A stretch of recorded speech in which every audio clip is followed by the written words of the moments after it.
Yeah. Awesome.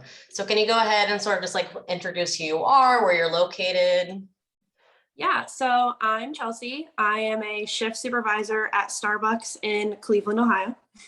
Okay, yeah, I've been really interested in seeing Cleveland. I've been talking to their law school there, Case Western. I've been there a Yeah. few times for some pit bull ban repeals. So it always seemed like a really interesting place for organizing. And so how long has the organizing effort been happening at your location and sort of the movement as a whole too? Yeah, so the entire movement, as far as I'm aware, started happening, late last fall. Mhm. Um, it has picked up like wildfire and spread around the That's so country. exciting. Specifically, the location I'm at in Cleveland, we announced our intent to file February 18th of this year. We did it approximately a month after the West 6 location did it down the street from us. Mhm. We weren't really sure if it would ever quite reach us. But when we saw that, they filed to unionize, we really felt like, oh, we could actually do this. Yeah, and I feel like I've heard that a lot because I've mostly focused on like nonprofit unionization efforts, right? And until recently, people didn't realize that was an option, right? Because when you think of unions, you usually think of labor as like in steel industries and things like that, right? And I feel like Yeah. that sort of imagining of it has been to sort of devalue other work and to really make it more difficult for people in this kind of labor work to unionize. Yeah. No, for And sure. yeah. And so sort of what have the obstacles been so far? I think I saw that you weren't able to put up your own posters, right? So you went ahead and challenged theirs. Yeah, so we've been dealing with numerous issues. I would say the posters is a big one. Technically it's a protected right, but then Starbucks as a company was able to come in and add their own policies on, solicitation. So they technically have a policy in place. It's worded very vaguely.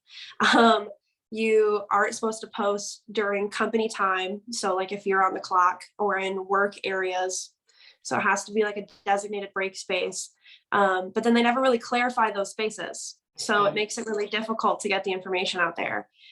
So one of the things we've been dealing with is we have space in our back room that has just accumulated numerous posters that have been, either vaguely anti-union or outright anti-union. They're very choosy in the words they use. But You have the right attorneys to be able to do that, right? exactly, exactly. So we initially just posted, something that was pro-union that we were like, okay, if they're able to have their space, then we should be able to have ours. Mhm. Those got removed. We have been dealing with, the after effects of that. So then we took a creative approach and just used those sticky notes. To correct the Um, misinformation on them. yeah, yeah, exactly. Those also got taken down, but we, are currently in the process of talking with the union organizers that we work with Mhm. about filing charges for that, because that's just extremely unfair.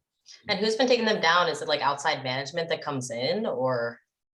So I actually haven't seen it. It's always happened, when suspiciously nobody is around. Mhm. Um, as far as I can guess, I would say outside management, like district managers and above, people who you don't see in the store every day. So you maybe don't recognize their faces. And so have you had like any captive audience meetings with management? How does that work? Yes. So we actually just had ours coincidentally the week before we filed. Mhm. We were already pretty set in stone that we were going to do it. So even though we were going to these meetings, we kind of were just going for show. Basically, what they did was they shut our store down early. They did cater it. They paid us to go, and they were given, the managers were given a packet from corporate, basically on these are what the things that we want you to talk about, Mhm. and they really wanted them to focus on, the benefits that Starbucks gives. Why do you want to unionize? Look at all of these things we give you, and that's never really been the argument that we've been using to unionize. I mean, we acknowledge that they do give us a lot. It's just that we also acknowledge that they could give us more. And then you're all due more, for wages to follow inflation. Exactly. And so what part of the process, so it's been, you reached out to the labor board, have votes been counted, sort of where are you in all of this? Yeah, so currently we're playing the waiting game. Once you file, what's been happening across the country, I'm sure people have seen, is Starbucks is filing these motions where they want us to vote as a district instead of a store. And we've already seen that get shut down at least 4 or 5 times. The NLRB has voted every single time that a single store is a viable unit to bargain.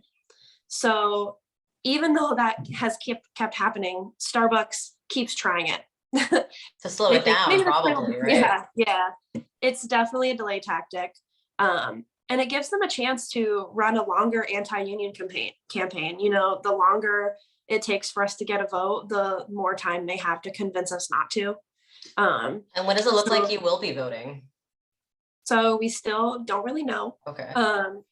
We just went through a hearing in Cleveland where we basically had to give testimony on whether we thought we should file as a store or a district. Obviously, we all think we should file as a store. So right now we're waiting to hear a response on that. We don't really have an estimated date, but assuming it gets shot down like it has every single time, we probably should get another hearing for our official date, probably within the next couple months.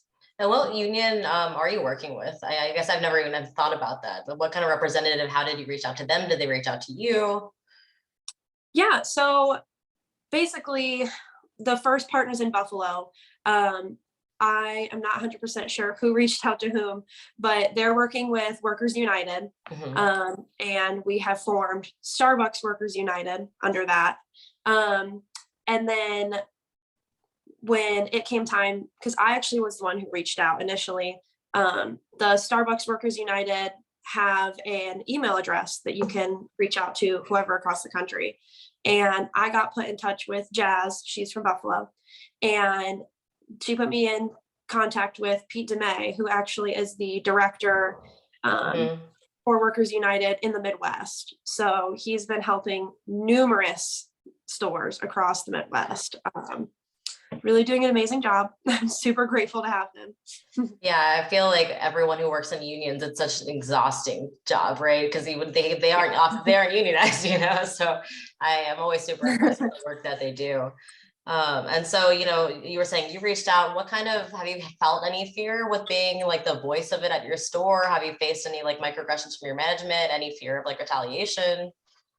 Yeah, so I've been pretty vocal throughout this whole thing. You know, we were kind of advised to stay quiet initially. You know, there have been retaliations. That's something that we have been very fearful about. So that's why we decided not to speak a word of anything until we filed. Then it was public, everybody would know about it. And if Starbucks did anything, you know, we had the public on our side to say, hey, look what's happening.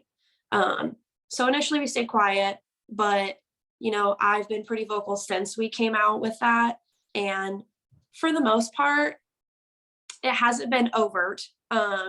Nobody's gotten fired yet, but I don't know if you've heard about the recent, you know, hour cuts that have been happening. I have heard, and I have seen a few splattering of firings as well. Yes. So thankfully that hasn't happened here yet. But the hour cuts are something that is really impacting every single person.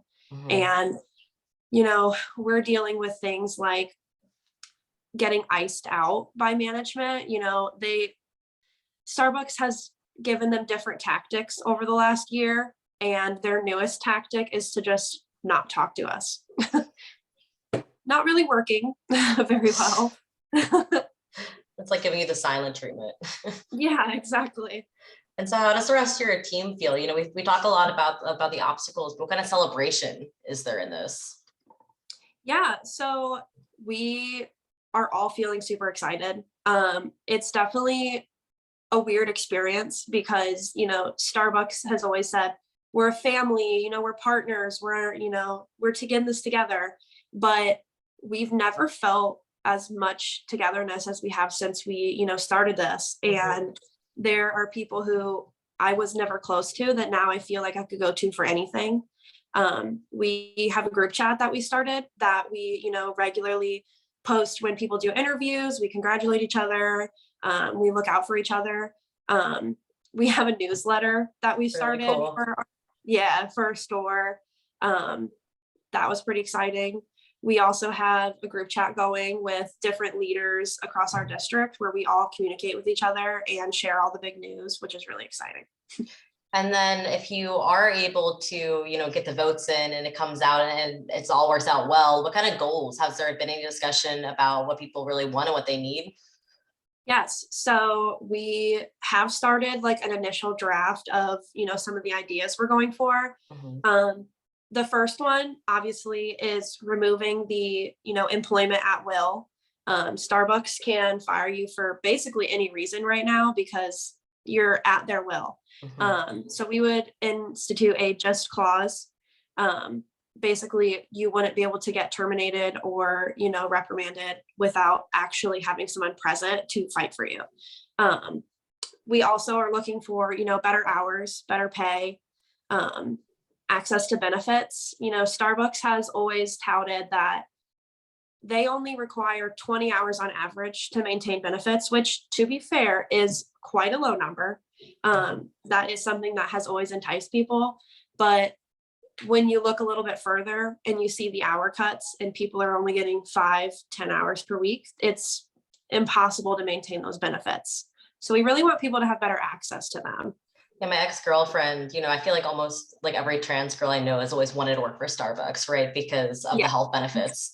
But even after, like they always have run into trouble actually getting access to those benefits. And so it always feels really disillusioning for them, right? When really trans healthcare is so life-saving for so many people. Exactly. And we actually have a couple partners in the store who did come for that specific reason and have encountered roadblocks along the way. Whether it be, they don't qualify for the benefits because of hours, or whether they're just, contacting the people who they are told they need to reach out to, but are not receiving the care and consideration they should. And so you had mentioned that the Starbucks is trying to make this a regional thing, but stores are saying that they should be their own unit itself. Is there like a reason for that? Or is it just because every store has its own needs? Yeah, so pretty much exactly that. Every store does have its own needs. Every store kind of feels like you're on your own little island. And we do interact with other stores on a daily basis. Starbucks has always had that correct. I do regularly text people from other locations. We'll swap product, swap partners, things like that. But at the end of the day, I don't know anybody as well as I know the people in my store. Each store is built a certain way. You get used to its quirks. And you really spend just so much time with those people that you feel like you're fighting for your family. And I imagine if every store was able to create their own contract, there'd be some semblance of unity in those contracts, right? Or just raise the floor for every worker in that space. Yeah, no, the Elmwood location in Buffalo has actually started their negotiations and they've been very transparent. They have posted some of their initial, the things that they're looking for in their negotiations.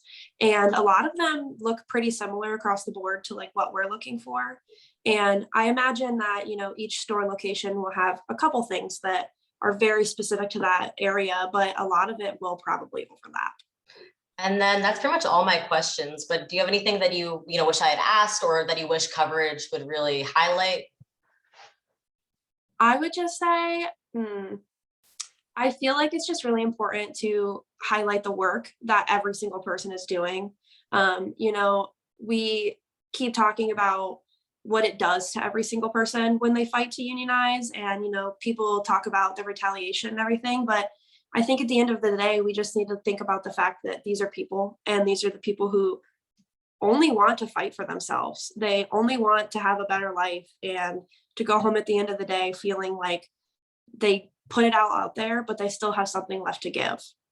People are getting overworked to the point where they feel like they have no work-life balance. And we just want to be able to maintain that. This is a job that we love. but we're also people outside of it. Yeah, imagine Starbucks, probably like other industries, has a retention issue, right? And so you would think that they'd be invested in listening to its workers to be able to help solve that retention issue. Exactly. And, you know, I've worked at stores that have had really high turnover, and I've worked at stores that have had the same people for 4 years. It really just depends on how the people are treated. You know, if they are treated with dignity and respect, and they actually have a voice, because that's what we've been searching for, is a seat at the table, a voice in these discussions. You know, you don't have to worry about retaining those people. The loyalty is there. You just have to give a chance for them to prove it, and then to prove it yourself. That's wonderful. I'm going to go ahead and stop recording if that's okay. Yeah.